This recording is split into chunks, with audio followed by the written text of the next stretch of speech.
Welcome to Funny You Say That with Skeptical Scott and friends. If you've ever rethought what you were taught, looked back and said, I don't know about that, well then this show's for you. Please join us as we drop the supernatural, embrace the rational, and believe in as many true things as possible. Today, we have author, poet, artist, and he's an ExJW. Probably what both he and I have learned. Creativity, it's a gift, but it's also a need. A way to express what can sometimes be unexpressible. So please welcome to the show, Micah Losh. Hey, Micah.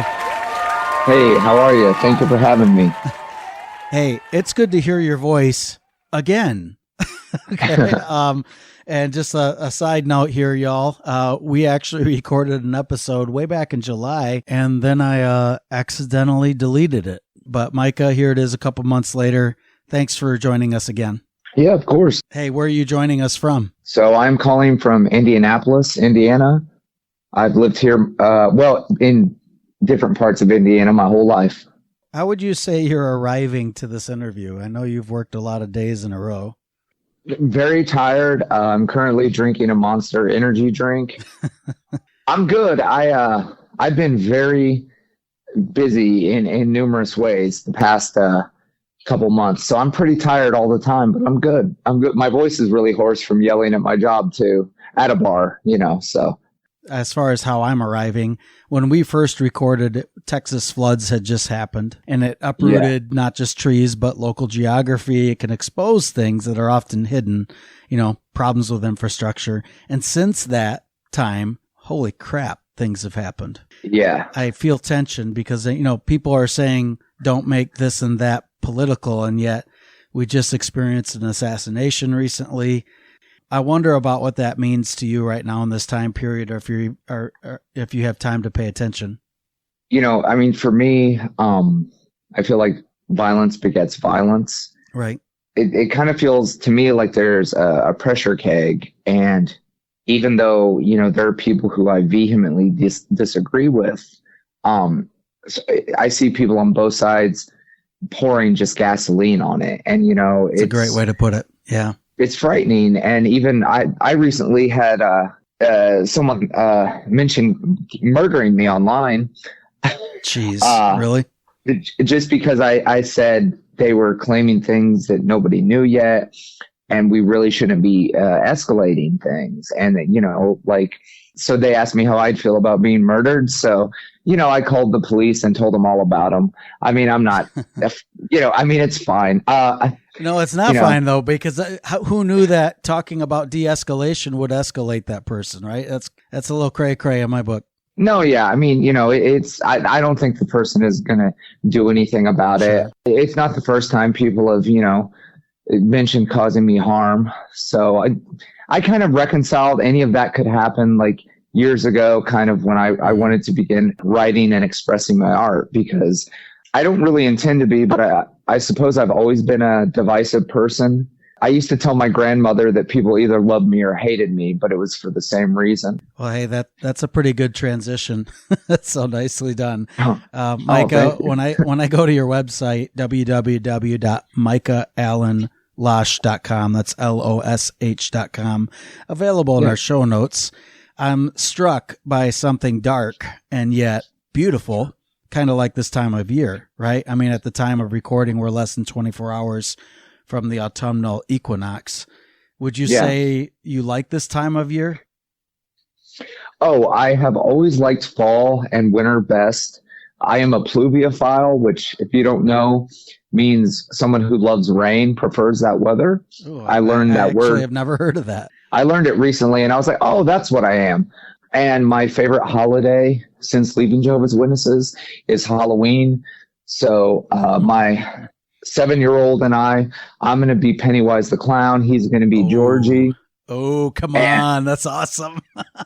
Yeah. So we always dress up and go see a movie. And even recently I've been uploading some of my visual art onto some T-shirts. And I have a picture of a drawing I made, which is an homage to it because it's my favorite book.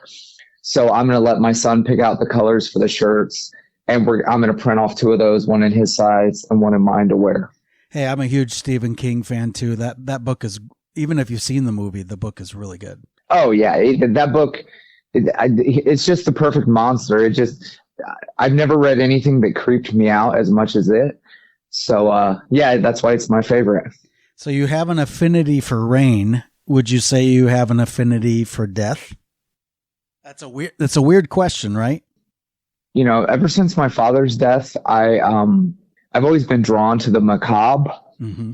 Mm-hmm. And especially after that, you know, that had a profound effect on me. And, you know, if I'm seeing, you know, or watching a kid's movie with a happy family, you know, I don't connect to that. I remember I connected to Batman, the animated series, a lot after his death. And I empathize with this fictional character's grief.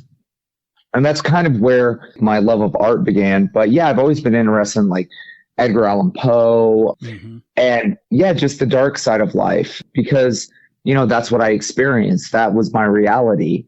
Yeah, I just didn't feel connection to, you know, the sunshine and happier things, I guess. I've enjoyed solitude. I've enjoyed this time of year. I'm glad you said Batman because there was the comic book I collected when I was a kid, Legends of the Dark Knight. Yeah. Also Batman. I don't know. There was something that drew me to it. And I guess I can just relate to that. 1996, that was a defining year, wasn't it? Yeah. Do you mind if I just read straight from, I can't remember where I pulled this from, maybe your website. It says, my father told me it was important to try and help people. While dying of cancer, he refused blood to remain loyal to Jehovah. He died on May 18th, 1996. His name was Rex Allen Losh. In his memory, this ebook is as cheap as Amazon will allow, which I appreciate that, by the way. So let's just get right to it. Micah, what is the book that we're talking about? The ebook that you mentioned, that was my 4th publication. It's called Zizu, Desolation Before Motivation.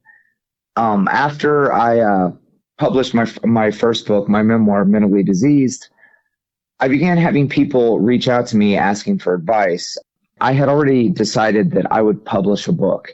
I didn't know how, but I would make it happen. And it honestly became a way for me to develop myself. I interviewed lawyers. I hired one. I interviewed editors. I hired another ExJW witness to paint the cover of my memoir.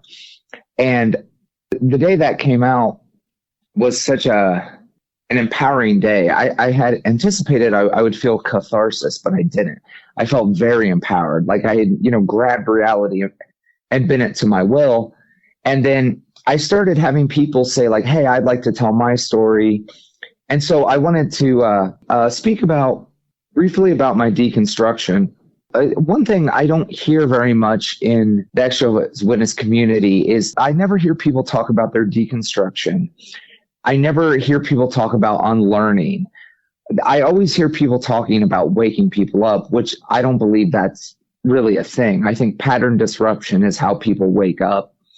And I've also known people who've told me that they know it's a cult and they've still returned because they were lonely or for family or because it was safe, you know? So that kind of seems like a fool's errand.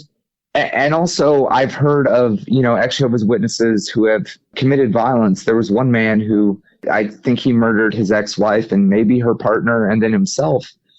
So, you know, it's like, to me, you don't even know what might happen to someone when they leave that environment. So I don't feel qualified. It's not my place.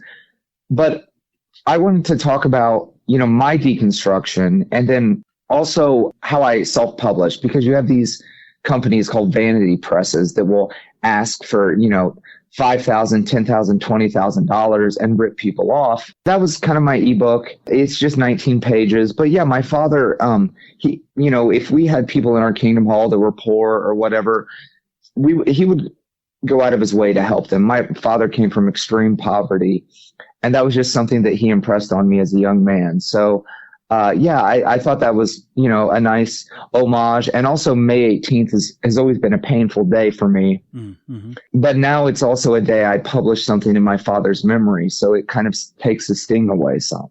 I'm doing the math. You were quite young when that happened. Yeah, 13. The other pair of words you just said really got to me, which was pattern disruption, as far as that's truly what causes things to change. A lot of listeners in this particular podcast are somewhere in their deconstruction journey. Mm-hmm. I need to start with a basic definition and act like we don't know what Jehovah's Witnesses really is. Like, how would you explain that to somebody who's not super familiar with it? Well, they're an ever-changing high control group. And personally, I feel like they're in the process of rebranding. They're changing a lot of things. The way I describe it is, if someone's a slave and they're shackled to a tree, if you let out their leash 3 or 4 inches, that's going to feel transformative to them and be very powerful. Great point. But when you're looking at it from the outside, it's really not much. It's weird how much the organization has changed in my time away. Like, I genuinely don't even recognize it. Well, let's put some numbers to that. When do you feel like it happened that you stepped away? November 2020, essentially, after I found myself homeless and betrayed and ignored by everyone that I knew. Even if it was the truth, which I suspected it wasn't, I knew what it had done to me, and I could never go back. I would not apologize to people who abused me and belittled me. So it was around that time. I don't have an official date, For a lot of us, it's not usually an immediate date. It's kind of like a gradual thing. Yeah. I think in some ways this brings us to your work because, again, you've been creative for a very long time. There are 7 words that are highly visible on your website, and that is truth like blood waits to get out. Why did you select that? What does that mean? That is a line from my horror novella about the Antichrist to a hateful God, which is titled Despicable. I wrote that line and I thought, you know what? I think that's kind of a banger. So it grabbed my attention. If your flesh is cut, blood will come out. It's right under the surface. And I think it's the same with indoctrination, because the truth, as they called it, is supposed to be this perfect thing. And when one bit of truth, bubbled to the surface, it just exposed all the other. Yeah, it's a pretty thin layer to our blood. Yeah, I remember it just felt like gravity was like raining down on me because it was like, wow, if this isn't true, then this isn't true. And then I'm remembering things from the past and choices and, everything, just my entire life and all of my decisions, which were rooted in that thinking, came cascading down on me. Would you consider this to be religious trauma? Yeah, I've been diagnosed with religious trauma and chronic PTSD. Number one, I appreciate you wanting to connect people to help. And I've never had an interview with someone who had grown up as a Jehovah's Witness. I would bet, though, some of our listeners have been where you are. How might somebody who's deconstructing from a Christian or Catholic background, how was it a little different deconstructing from JW? I think for me, I really can only speak about my own experience. Sure. I was always kind of a rebellious Jehovah's Witness. I got 19 tattoos while I was still associated with the organization. And, I've been shaving my head since I was 23. And not that you can't do that, but, I like the macabre and the dark and like heavy metal music, maybe goth music. I never expressed myself as goth, but, I wasn't wearing the traditional khaki and like light blue buttoned up to the neck. During COVID, I find myself incarcerated.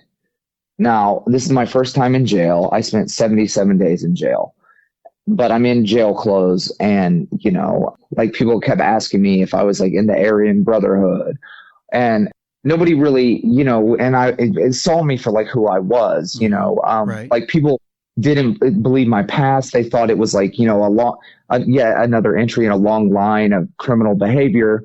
So then I find myself homeless for 3 days. When I got out of jail, my car was repossessed. So then I found myself involved with Alcoholics Anonymous. And yet again, when I'm just trying to talk about my experience, I'm hearing people talk about doing like crystal meth and heroin they couldn't understand. Like for me, I'm like, well, I don't know why you would do that. And it wasn't coming from a place of judgment. Mhm. You know, I was allowed to drink alcohol. So I did. I drank too much while I was a Jehovah's Witness. But, I also, when I was 18, I weighed 300 pounds and I weigh about 185 now. So Wow. I knew that I was determined. I knew that I had always been kind of plucky and like pursuing my art, but they're telling me that, I'm a people pleaser, which I'm not. I mean, it's nice to be liked, but I don't care if people don't like me. Not everybody's going to like you, like that's a ridiculous thing. And it sounds like you accepted that pretty early. Yeah, I mean, I was never really accepted. So it was just, I mean, of course, when I'm a Jehovah's Witness, I'm thinking, well, the perfect version of them and the perfect version of me will get along. But in the moment, I'm like, well, this person is really the piece of trash that I don't like. It's terrible to me, Mm-hmm. So other people's comfort didn't really matter to me. Like, if people are upset I wear a Black Sabbath t-shirt, well, you're a small-minded schmuck. If that offends you, you can get offended. I don't care. I'm not going to wear go into a grade school with profanity on my shirt, but Right. You're smart.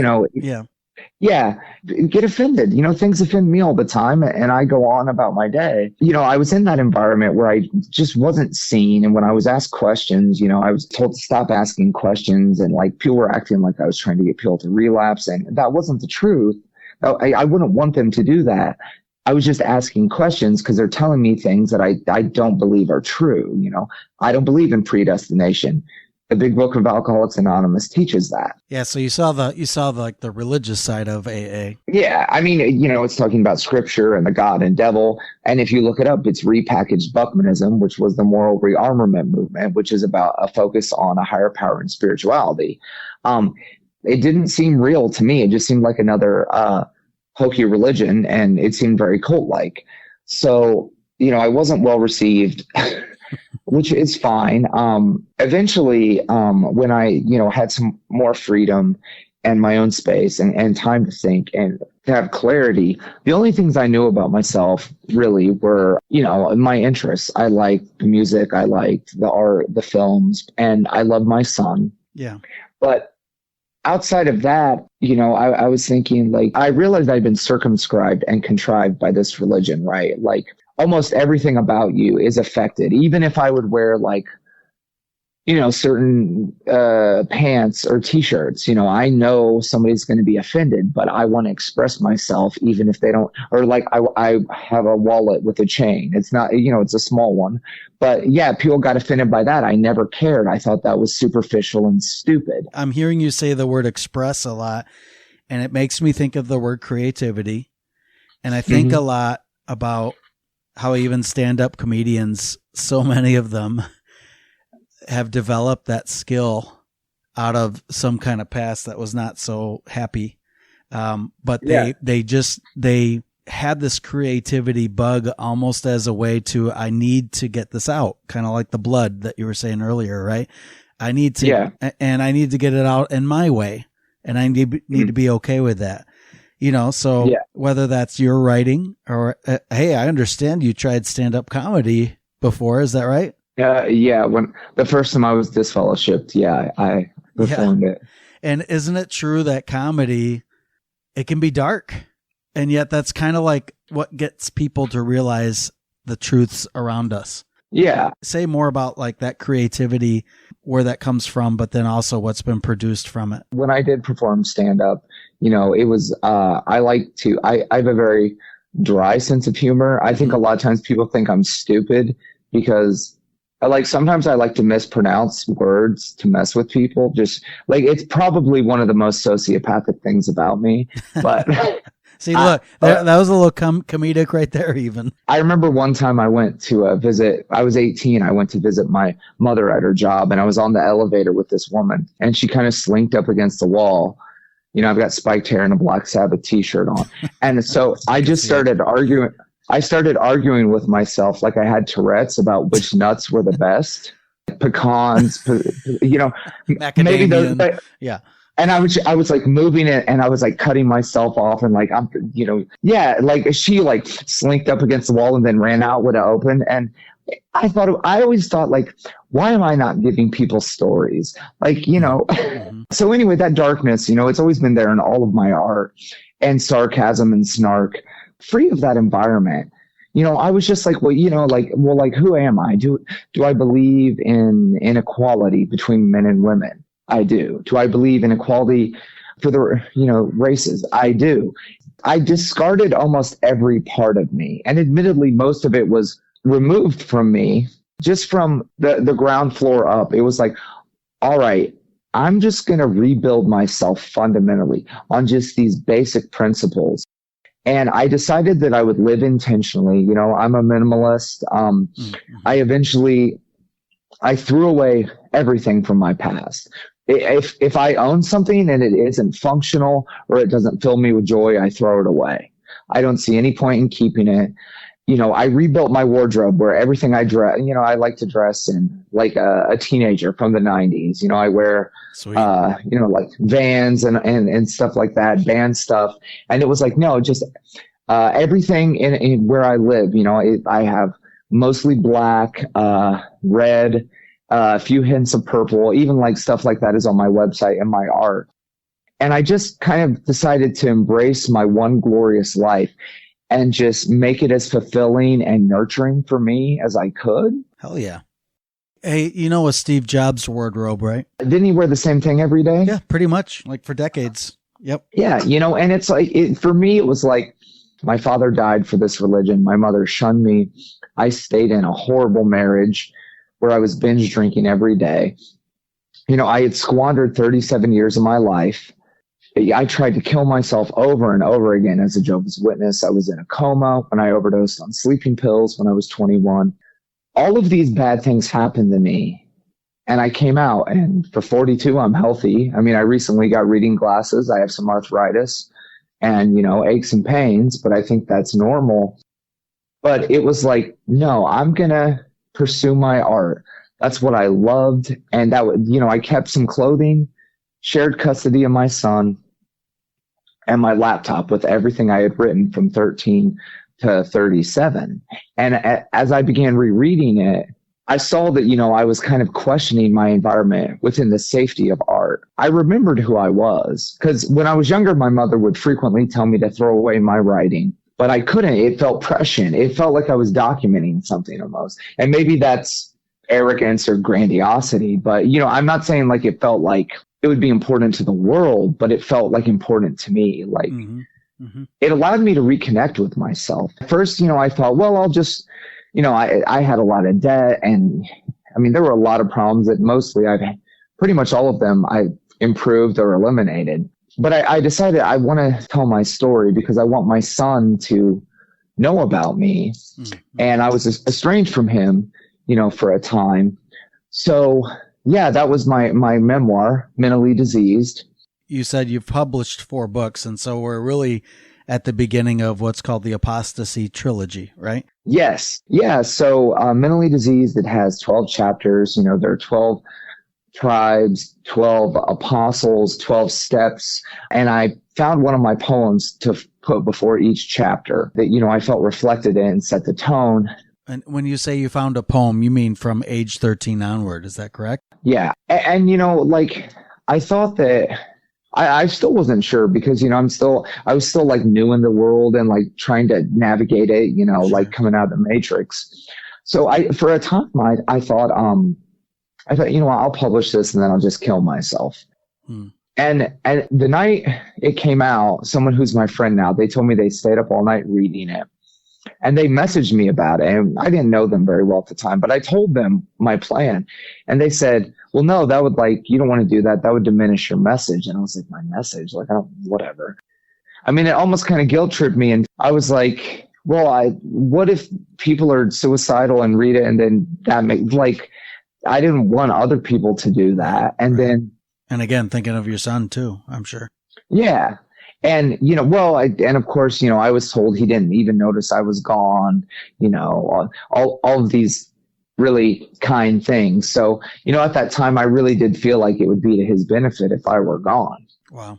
Yeah. So then I decided, I had some people, say like they'd like to read more. So I decided I would publish 3 books in a year, because that seemed pretty crazy, with 6 months in between each, for 3 6s, satanic imagery, since Jehovah's Witnesses want to say I serve Satan. Nicely done.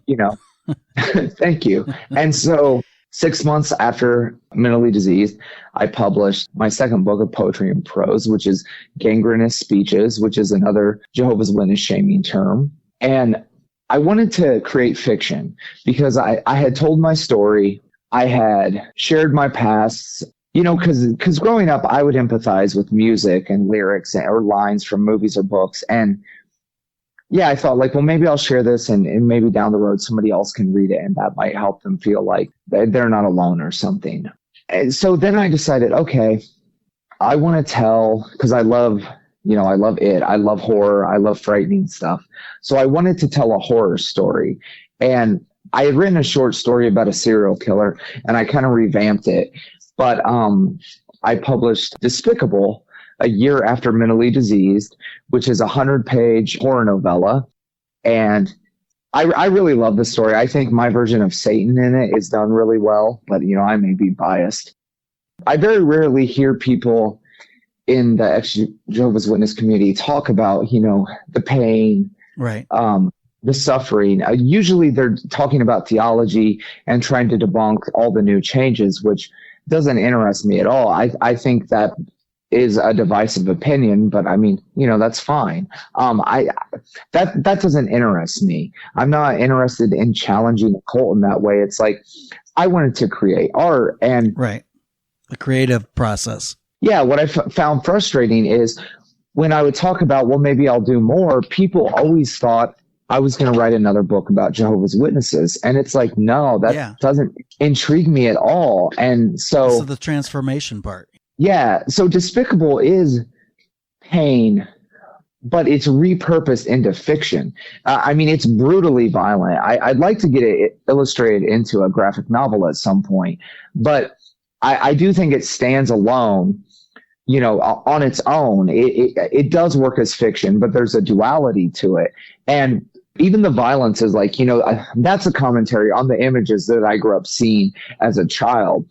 And I strived to talk about the violence in a very mundane way, as just, you're describing eating your morning cereal, because that's kind of what it was like. You're hearing about sexual immorality, and they're giving talks that are shaming people for sexual behavior. And it's sane washed in that environment, but you're hearing all these things that are really, really inappropriate.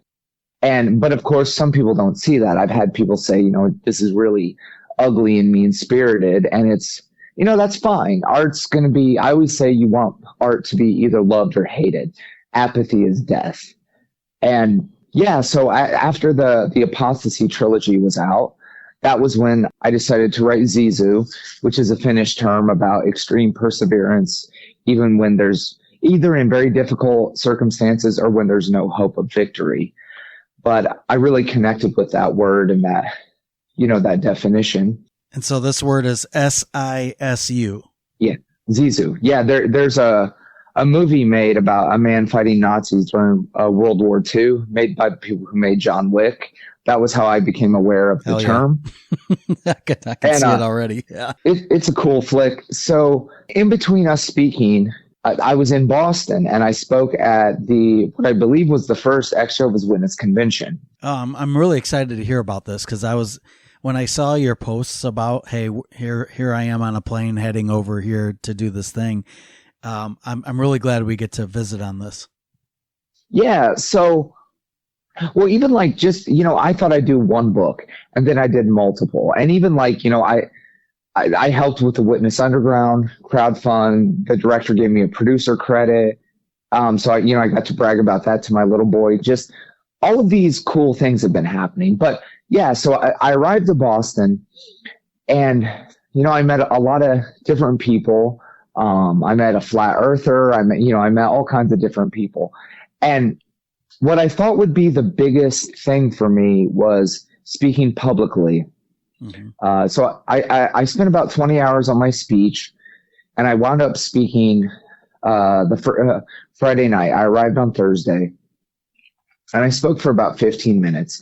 And I even released my Apostasy trilogy, all bound in one book. Oh, nice. The Apostasy trilogy, Sedition Against Jehovah's Witnesses. Dude, that's great. Yeah, but then I met all these great people. I met a woman, Barb Anderson, who was one of the first apostates to speak out. I met another ex-Jehovah's Witness, Romy Maple. She's been on A&E, and she helps or people who've survived CSA. Explain CSA. Oh, sorry. So CSA is child sexual abuse. I was friends with Romy online, but it was cool to meet her. I met some other people that I only knew online as well. Yeah, I had all these great experiences, right? And then, because I just tried. That's what I always tell people, just try. Yeah. So there was a documentary crew there. They're doing a documentary about Jehovah's Witnesses. Well, specifically a woman from Spain. She married a man outside of Jehovah's Witnesses and lost her entire family. But they're also investigating the ex-Jehovah's Witness movement. And, so they put a mic on me. They interviewed me briefly, asked me why I was at the convention. And they told me that they were going to try and get the series on Netflix. Now, I don't know whether or not that'll happen. But, I only get a chance at that because I went there. Yeah. Because you put yourself out there and you were willing to connect with others. Yeah. And so they had me on film and they said, why are you here? Do you consider yourself an activist? Or no, they said, why are you here? And I said, they killed my father. And they said, do you consider yourself an activist? And I said, no, I'm an author. And afterwards I told them, when I was a little boy, I never felt like I was good enough. I figured I was born into the truth, but my parents were drawn because they were honest-hearted. And sometimes I never said it out loud, but I would fantasize about, well, I wonder if maybe I should join forces with Satan and fight Jehovah. And I hugged them and I said, this is the closest I've ever been to doing that. And, it was beautiful. It was great. I had so many great interactions with people. And then even I met some people who they're helping people who were abused sexually to sue Jehovah's Witnesses. So I've been able to share that information and put people in contact. I was even told they thought I had a good case for a lawsuit based on the decades of abuse after my father's death. So, potentially another life-altering thing. I met someone who said they would try and help me get, be interviewed maybe kind of outside of the cult and ex-Jehovah's Witness sphere. Yeah, it was great for networking. It was fun to meet people. There were people there who did not arrive healed. There were people who were very negative.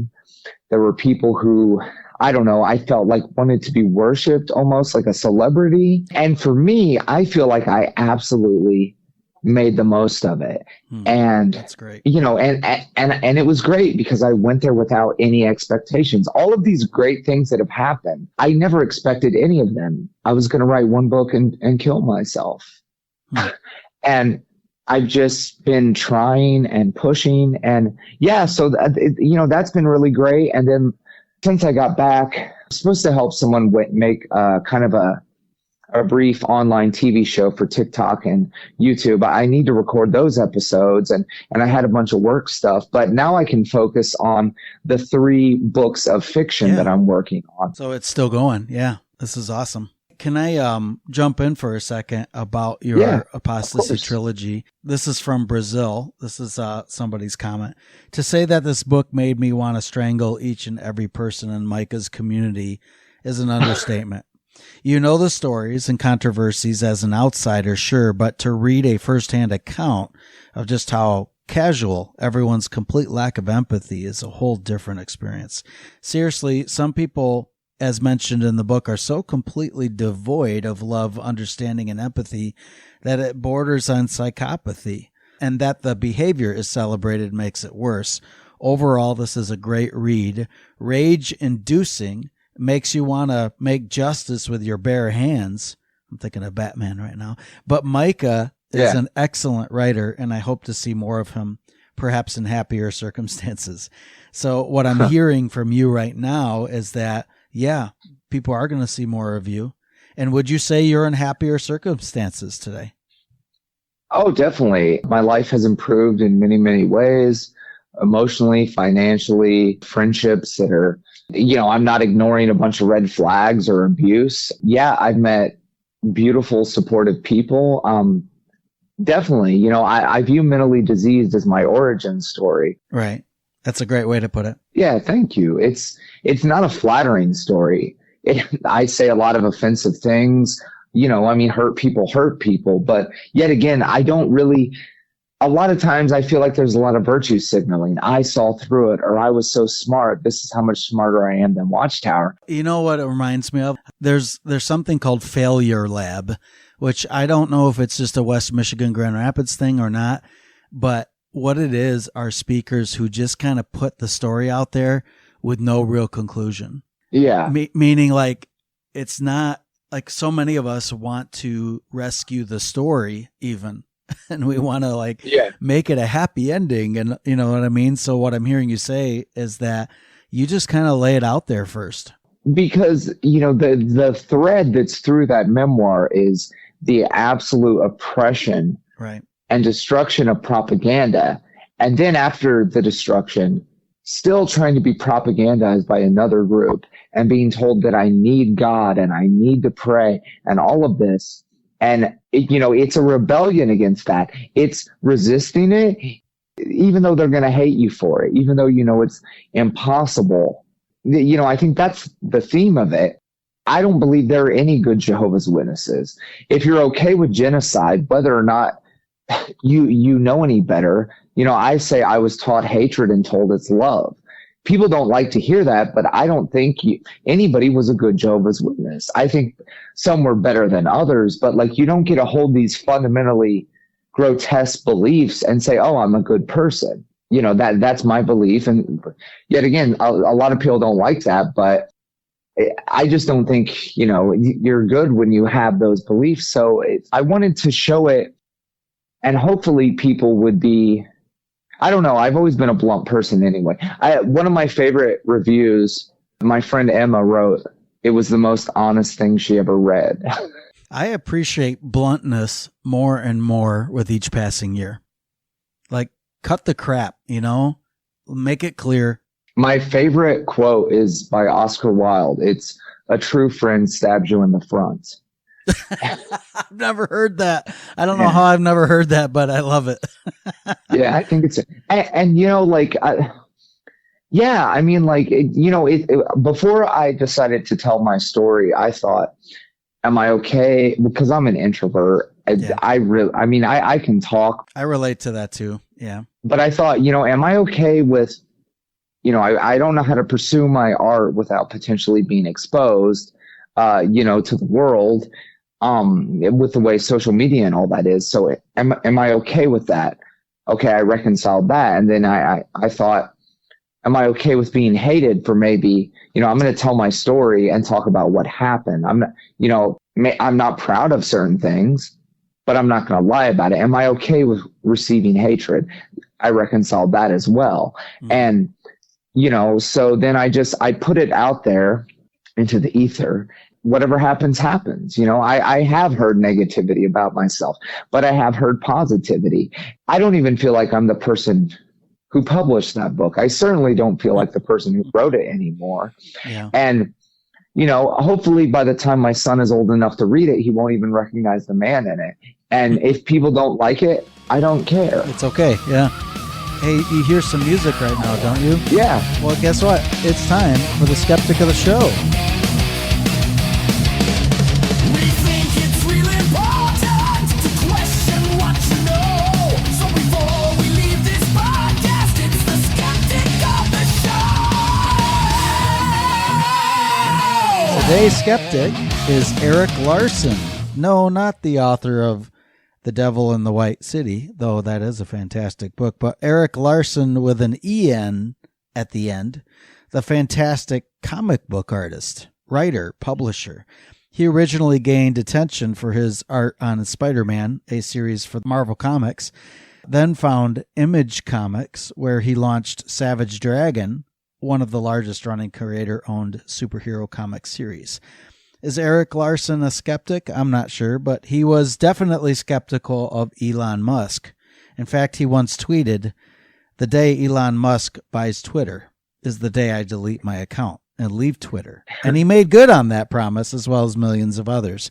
That said, here's one of his posts from right before he deleted his account.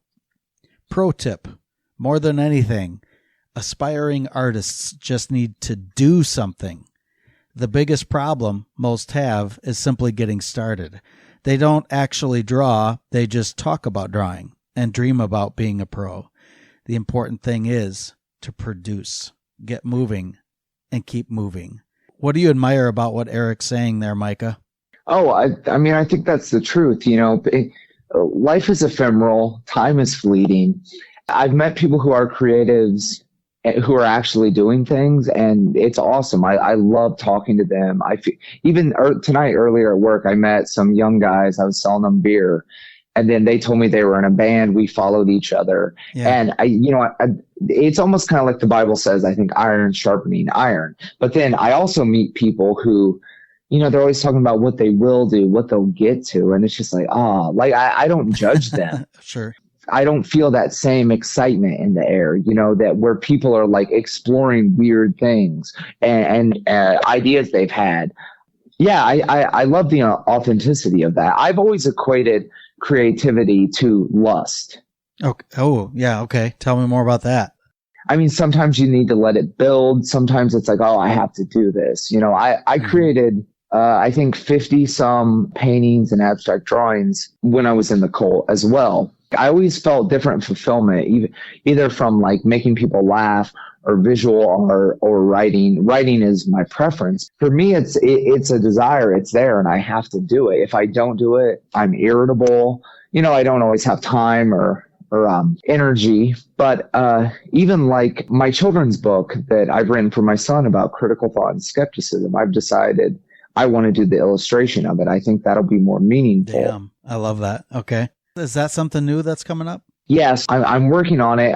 Children's books are 32 pages. It's called The Boy Who Loved a Monster. When everyone else in my life was okay with me dying, being homeless, even, I crawled under a bridge to see if I could live there and be close to him. I felt pretty monstrous. And my whole life, I was told I was evil, I was bad, I was sinful. All of this, when all I ever really wanted to do was maybe make people think when I thought they needed to, make them laugh. But, I was just always being told horrible things about myself. And, it was my son and his love. He was the only person who loved that monster. So that was kind of the impetus for the idea. And so the story rhymes kind of like Dr. Seuss. There was a book I read a lot that I liked. I think it was called Where the Sidewalk Ends. Oh, I love that. Shel Silverstein, I think. Yeah. And so, he had those black and white drawings. And, I think I've read the story to my son. He likes it. I usually do a voice when I read it to him. But also when he's older, he can see that, I talk about black and white thinking and critical thought. The closing line of the book is, "As you drift off and when you wake up, remember this lesson. Teachers, rules, laws, and parents all must be questioned." I tell my son, I'm very opinionated, and I'll tell him things and why I mean, sometimes I'm probably talking about philosophy and he's like, "Dad, I'm 7. Would you shut up?" But that's a great point. I tell him things. I'm like, "No, you question that. You question everything, even me. Just because I'm your father, don't you take what I say as gospel. I mean, you have to listen to me if I tell you, hold my hand while we cross the street. But yeah, everything you question, because nobody's taught to question. People are taught to obey, and obedience is not goodness. It does not equate being a good human being. You can obey horrible things, Great point. Yeah, I'm loving this. And what you produce can be seen later when he's at his 20-year-old brain and 25-year-old brain, etc. Yeah, and it's because I really haven't created much visual art. So, I started on that, the first drawing. I also, when I was in the cult, I got online. That was when I first started sharing my writing. And the first person to encourage my writing was this girl from New Zealand. I wanted to go visit her, but of course my mother told me to cut her off. And when I did, that was when I overdosed on sleeping pills and died and was in a coma for 37 hours. Wow. Yeah. And during the course of this experience, my second book has these emo love poems I wrote for this girl. So I messaged her and I told her, hey, I wanted to let you know, I realized I was in a cult, I escaped, and I published a book with your poems. And then like she had memorized some of them. And we've spoke every day since for like 2 years. And she's coming to visit me on November 5th and spend 12 days with me. Dude, that's great. Yeah. And so she likes horror as well. She used to say that we were twin flames. So I'm writing, and I used to call her my muse. So I'm writing her a twin flame horror romance. It's kind of like, I mean, it's dark, right? It's the macabre, but, I decided to draw the cover for that as well. I'm drawing 1111, but it's 2 sets of candles burning on both ends. Yeah, so that's another exciting thing. And then I'm also, the third book I'm wanting to work on, and that is a horror novella really about credulity turning satire into a sacred text. I've already written, the introduction to the book is 24 logical fallacies, essentially why I'm God, because I see a lot of people who say, oh, well, I was in a cult. Well, now which religion is the true one? But maybe you should ask, is there any reason to believe any of them? Mm-hmm. I've had Muslims, Mormons, various shades of Christianity try and get me to get involved with their religion. And they all recommend it with the same way I recommended Jehovah's Witnesses. And I just can't accept that. It's a really common saying, Micah, but the whole, we can't all be right, but we could all be wrong. Yeah. Just drop the supernatural, Yeah. If it can't be distinguished or differentiated from delusion, then how do you know you're not deluded? I had profound spiritual experiences. I had someone tell me, oh, well, Christians were martyred. Someone wouldn't die for a lie. Well, my father did. People flew planes into the towers on 9/11. You're incapable of even acknowledging that it's a possibility. I find that very sad. Yeah. But, it's not my place to try and, as I said before, wake people up or anything like that. And I'm not claiming to have answers. I'm just an artist. Because I always try and, when I do a book, challenge myself in a new way, which is why I decide I want to illustrate the children's book. But I think for the book I'm talking about, which I'm going to call it the Book of Micah, I want to start with the logical fallacies. I call the group the Malachites. The leaguer is the augur. But I want to tell the story with journal entries where this man wrote this document to just kind of try and expose what he thought was going on. But then this movement formed around him. None of them listened to him, that he's not God. So he does feel compelled to care for them and lead them. But also he came out of that environment. So he also feels repulsed by them. And I want to take it to a really dark place because, that's what I enjoy writing. I already like the structure of what you're thinking, which is journal entries. There's something, there's an intimacy there about what's really in your head. You know what I mean? Like whoever the character is going to be. Thanks. Well, and also Dracula, a lot of that story told letters. And so I thought, okay, well, that could be a new challenge because I do seek growth and new things, and also, I'd written, my trilogy is pretty dark. Certain people will either love it or for others, it's not going to be for them. And then I'm talking about, my deconstruction and all that. I was kind of fatigued with that. The book for my son, there's sweetness in it. It's not dark. For a children's book, it's a little darker than most, but my son loves Pennywise the Clown. That's his favorite character. I had someone tell me, I use the word Brobdingnagian, which don't ask me to spell it, but it's from Gulliver's Travels, and it means giant. I let somebody read it, and they said, oh, well, maybe think about your audience. people might not know that word. And I said, well, I mean, they can look it up. If people don't want to be challenged as a reader, I don't want them to read my books. And the audience is my son. You think you know him better than me? Like, I don't care if you like it. Why am I doing this is what I'm hearing there. Yeah. It's like, I write because I love to write. I know that a lot of people hear I'm an author and they think, oh, are you rich? No. They think I seek fame. No. Most artists that I know die starving artists. I mean, Moby Dick wasn't even celebrated till after the author died. So great point. For me, you do it because you need to. Because I love to write. I like art, and art grants immortality. I published my memoir on my 40th birthday because I'd never had a birthday party, and then Despicable on my 41st. So, I claim those days. Those are days I became authors. Cool. My father's birthday, I repurposed. I'd like to publish The Boy Who Loved the Monster on my son's birthday. And even like for him, I mean, that's just a happy day. Like now I'm at the point where I don't even feel like that really matters. But like those horrible days that I dreaded, that I would binge drink because they were so painful and and alone and just nothing. I was non-entity. Now there's meaning to them. And even if no one else acknowledges it, I know it. I certainly feel like I've been tested and put through a lot of stuff, and I know who I am. There's no arrogance. It's just I know who I am. I know what happens when I'm left to die in the streets with $30K in debt. Well, as bleak as that sounds, your story really does resonate and it inspires because, I mean, when all is stripped away, what are you left with and what ultimately is important to you? And so what I hear from you in the last 4 or 5 years here is a real clarity and a real just, hey, I am who I am. And I'm going to do what I love. Definitely. And, I want my son to know, I mean, because he is half me.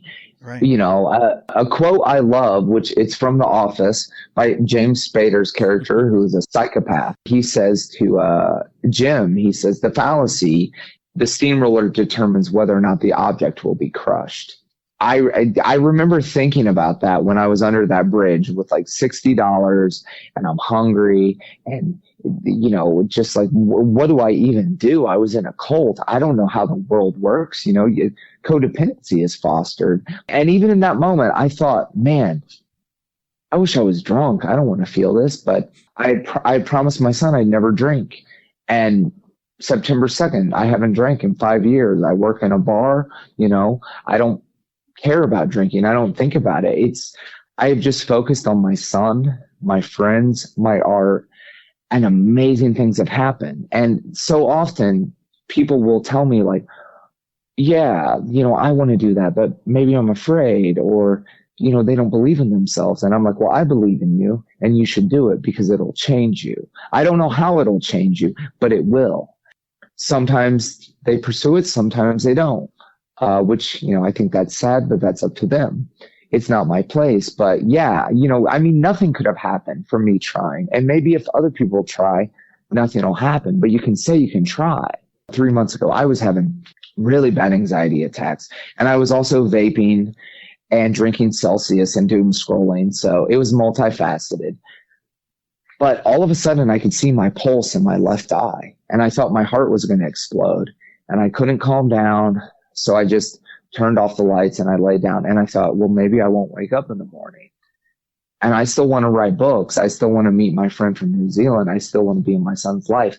But I would have been okay if I died because I have sought what I want relentlessly. That's how I think you should live your life. Memento mori, live with the knowledge that you will die and let that affect every decision you make. But of course, I think what I've been through, Fight Club said it better than I can say it. It's only when we lose everything that we can do anything. Yeah, that's a great saying. Thanks. I've made mistakes. And of course, I wish I could change certain things, but I can't. And now I'm at the point where it's like, well, I guess I wouldn't, because if I did, would I be who I am? Because I am what I believe is the best version of myself that I try and keep improving, but also I am authentically who I am. People don't like me for that, which is fine. Why do I want to be around people who don't like me? Do you like who you are? That's really what it comes down to. Yeah. And the amazing thing about that is there are people who like me for who I am. Exactly. Yeah. When I say I want to take crazy pictures to help promote my art, people say yes. People do it for free. People even sign contracts that I can use their image in perpetuity to promote my writing. You know, I've paid lawyers, I've paid artists, amazing artists, to be a part of my art. And it's crazy because I just live this life of non-existence. You know, sometimes I would wonder if I really existed in that cult. I am alive. I am more alive than I have ever been. Dude, cheers to that, man. And hey, I want to end with two points here. One, bringing this to the audience, anybody in the audience who considers themselves some sort of creative, or you feel that need to put something out there. You know, I'm occasionally asked for advice on how to create a podcast, for example, right? And my advice is very similar to what you've been saying, which is just start producing, set up a timeline, just stick to it. But anything worth doing is worth doing ugly. Yeah. like just sail it out there, put it out there. It's going to be for somebody. And then I guess secondly, I just want to say that I'm proud of what you've done. Oh, thank you. Anybody right now, the first listener on this show that you are intrigued by the work of what Micah's produced, email me at heyskepticalscott@gmail.com and you will get something from Micah's work. It could be a part of the Apostasy trilogy from Funny You Say That. I want people to see your work is what it really comes down to, Micah. I'm inspired by your story today. Is there anything else you want our listeners to know? I'll just say real quick, like, you know, I consider my art kind of like punk rock. It's independent.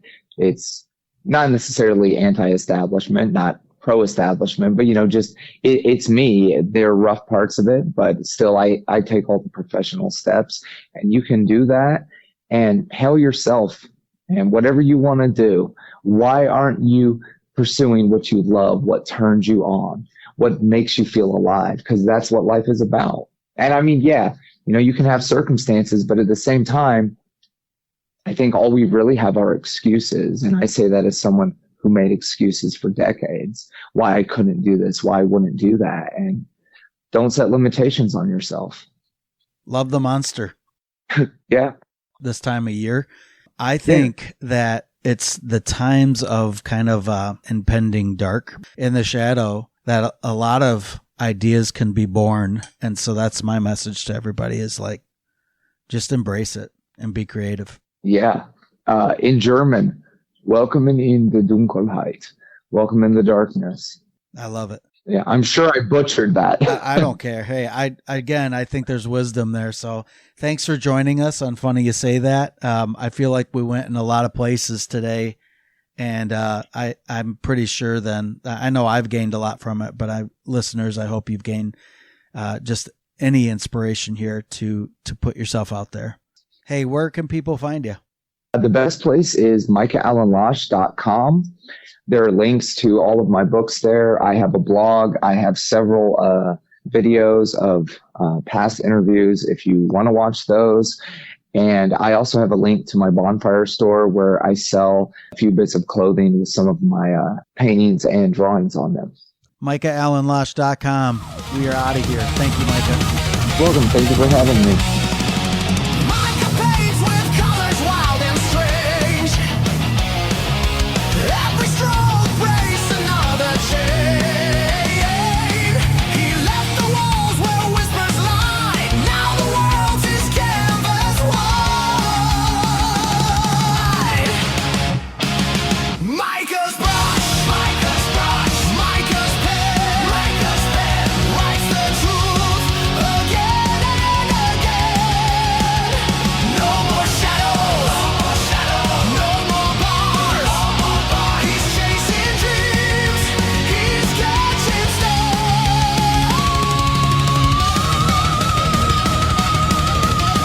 Thanks for listening to Funny You Say That with Skeptical Scott and friends. Find all of our episodes and social media channels at skepticalscott.com. Have a question? Interested in being a guest on our show, or you just want to share a part of your questimony? Email us at heyskepticalscott@gmail.com. Drop the supernatural, embrace the rational. believe in as many true things as possible. Otherwise, you may end up believing in something that is even more artificial than me. See you every first and third Friday. May skeptical thoughts be with you. And also with you. Cheers.